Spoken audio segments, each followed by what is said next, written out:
Turkiga oo sameeyay gantaal badeedkii ugu horreeyay oo ah markab dile masaafo dheer duqeyn kara. Kaga bogo muuqaalkan oo dhammaystiran.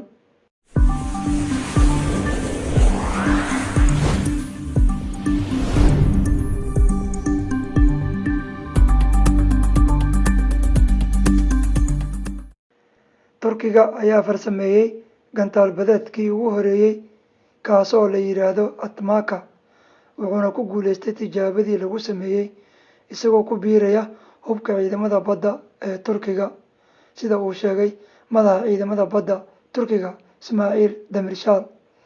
Atmaka wuxuu duqeyn karaa masaafo dheer, wuxuu gaari karaa bartilmaameed gaaraya in ka badan 200 kiiloomitir, sida Demirshal uu ku soo qoray barta Twitter-ka.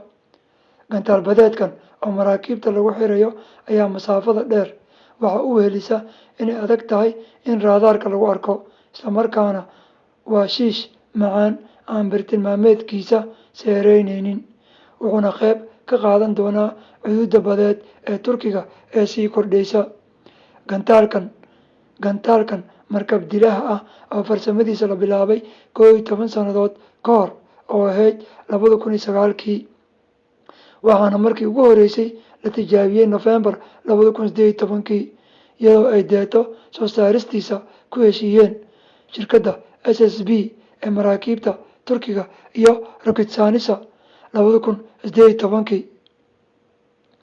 Atmaka oo ah nooca la hago ee casriga ah ayaa loo adeegsan karaa jawi kasta, wuxuuna garaaci karaa bartilmaameedyada taasoo ay ugu wacan tahay isaga oo leh qaab uu isaga caabiyo tallaabooyinka lidka ku ah.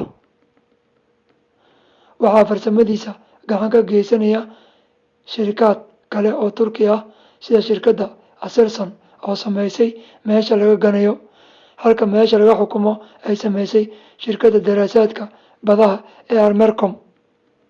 Gantaalkan ayaa gaari kara ilaa 250 kiiloomitir, wuxuuna dul haadayaa biyaha isaga oo joog hoose ku duulaya, taasoo ka saacidaysa inaan la arag isagoo bartilmaameedka ugu dhici kara joog iyo jiifba. Sidoo kale, maadaama la hagayo markii la doono, waa la dalici karaa oo waxaa lagu wadi karaa joog sare. Waxaa kale oo la bedeli karaa jihada uu ku wajahan yahay, haddii la doonana waa laga wareejin karaa gebi ahaanba isagoo aan lagu samayn karin jaam-gareyn danabeed oo lagu jahwareerinayo. Fadlan subscribe, like, share ha ka iloobin insha Allah. Gambaleelkana furo si muuqaaladan soo dhigno ay kuu soo gaaraan. Noqo qofka ugu horeeya ee daawada muuqaaladeena.